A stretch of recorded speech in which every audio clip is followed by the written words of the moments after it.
All right, Second Chronicles chapter 32. Let's call this one Candor and subtitle it His Heart, because there are two events, one at the beginning and one at the end of the chapter, that are going to give us a chance to see what was really on Hezekiah's heart. And it's not always for bad, because at the beginning, he is going to be tested in a time when he really is at his best, meaning it's literally going to describe in verse 1, after these things and these acts of faithfulness, drama is going to come to his door. First lesson being, drama doesn't always come to us when we're doing wrong. Sometimes it is actually attracted by the kinds of success we've had, not after ill-gotten gains or gains we might have made through being shady, but when we're doing the right things the right way and it leads to success. Sometimes it attracts all the wrong kinds of attention, and that is exactly the kind of drama that is coming to Hezekiah's door now in the form of the king of Assyria, now inflated by his success of having taken most of Israel, the larger nation, into captivity. And so now he is knocking at Hezekiah's door saying, all that nice new stuff you got seems like it would go real good on my shelf. And so Hezekiah is now confronted with an enemy that is larger than all of his success, something that we've seen past kings have to deal with, and now we're going to see what's on his heart. And it's good stuff early on, because we've used the toothpaste tube analogy before, one that I stole from another minister slash song leader who said, look, when you squeeze a tube of toothpaste, you expect to get toothpaste out. Why? Because that's exactly what was put into it if it's a normal tube of toothpaste. And so the things that Hezekiah has been storing up on his heart are likely to come out in this moment of stress, as we are going to see him go into Israel's history to encourage the people, and especially the soldiers who are now going to have to face this threat, as he is going to encourage them with two subtle points from Israel's history, as he says, be strong and courageous, do not be afraid, going back to the days of Joshua when they first had to settle the land of Israel. And then two, those who are with us are more than those who are with them. Pointing back to the time when Elisha, the prophet, encouraged his servant Gehazi by saying, we got help that they can't see, and apparently you can't either. Praying to God, open his eyes, at which point Gehazi saw, oh, wait a minute, it's actually true. The things that were unseen outnumbered the enemy they could see in front of them. But that's not going to be enough, because after their adversary gets wind that Hezekiah has encouraged them to stand strong and fight instead of giving up, they're going to respond to the people of Judah with their own form of psychological warfare in the form of a few questions. First and foremost, what do you base this trust of yours?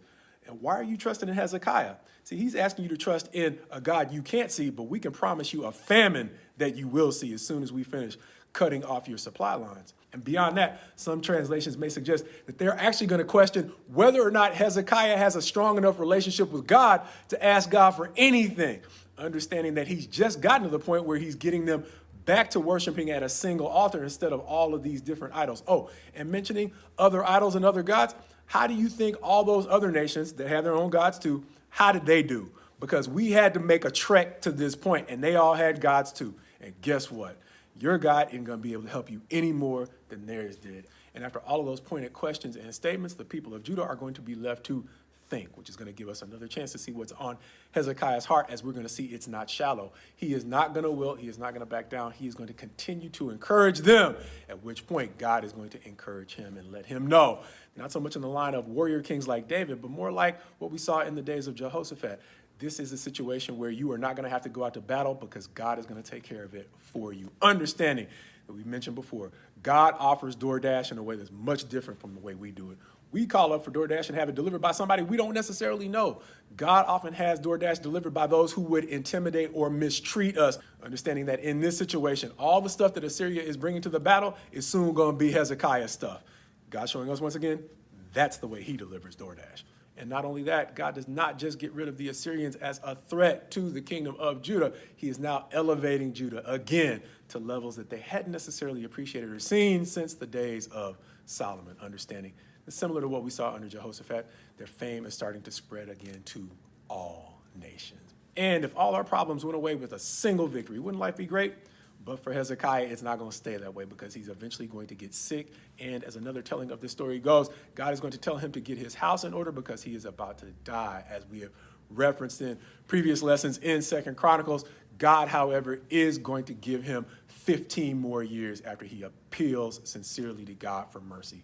God's going to grant him that mercy. But this telling of the story is going to allow us to see how Hezekiah's struggles continue through self-inflicted wounds, understanding that when God shows him mercy, one of the things that's going to be exposed in Hezekiah is residual pride. Understanding here that Hezekiah is realizing great success after great adversity, not only from circumstances, but from people.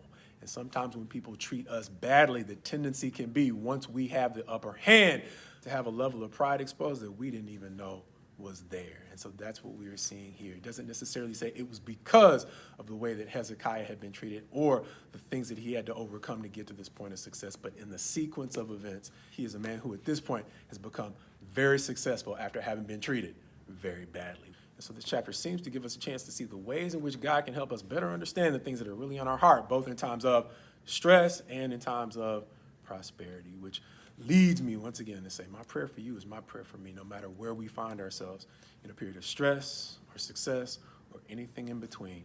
May we be candid enough with God that he would be moved to help us cleanse and perfect our hearts gently.